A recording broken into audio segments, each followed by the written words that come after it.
Well, good morning. Dr. Glenn here with another Monday Morning Motivation. I thought that we would talk this morning on childhood depression. It's a big concern, I think, or should be more of a concern in Canada. Rates are growing considerably over the last 10 years. Some of the numbers now, 5% of our young boys, 12% of our young girls up to the age of 12 have had some kind of major depressive episode. 10 to 20% of Canadian youth have some kind of mental disorder, and the majority of those are depression and anxiety. And most concerning, this is the number that I saw this week that prompted this Monday morning video, is that we now have 7.5% of Canadian youth on some sort of psychotropic drug. And that's a five-fold increase over the last 10 years. So very significant. And I don't think anybody would disagree with me that less kids on psychotropic drugs would obviously be better. So what's happening? What's changing in our environment? How are we raising these kids differently to support this idea that more and more kids aren't developing properly socially and mentally?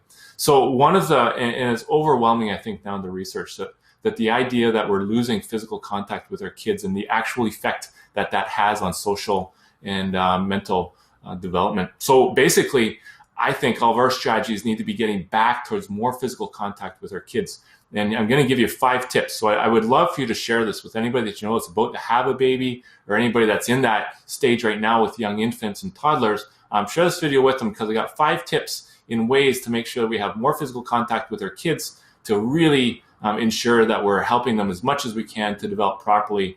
So here's my top 5. The number 1 is that we should be striving more. I think we should need to put more emphasis on the benefits of natural childbirth. It's not always possible, and I understand that, but we should always be shooting for that. There's no better option than natural childbirth. You can't do better than natural childbirth. Number 2, skin-to-skin contact. This is very important in the toddler stage, making sure, and there's lots of different numbers in terms of how much we think we should be giving our babies, but really I just want to suggest that we need more skin-to-skin contact with our infants and toddlers.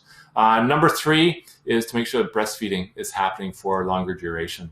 Most of the studies out there right now will show that breastfeeding really should be at least 2 years. So that should, again, just like natural childbirth, that should be what we're striving for. The next one is baby wearing. And I think this is probably one of the easiest ones. It gets so easy to carry kids around in the plastic buckets, the car seats, and in the swings and so forth. And we've really lost the art of baby wearing. Baby wearing should be happening much more than it is right now. There's great wraps and snugglies and stuff to assist in that. And that's the 4th tip, to make sure that we have more baby wearing time. And the last one is co-sleeping. Again, a very hot topic, but there's just so many beautiful things that happen with co-sleeping. And when you look at what happens with co-sleeping, everything that I've talked about, the first 4, really is made easier if we're co-sleeping with our kids. Again, lots of variations in terms of ideas of how long we should co-sleep. My idea is that children should be the ones to stop and terminate co-sleeping when they're comfortable to move into their own bed and or into their own room. So that's my 5 top tips in terms of how we can nurture our children, make sure that we're giving them all opportunities to develop properly and optimally in social and mental areas of their health. Any comments, you know where I am, Dr. Glenn at rfwellness.ca. I would ask that please share this with anybody that you know that is expecting kids and those new toddlers. Have a wonderful week, and I'll see you next Monday morning.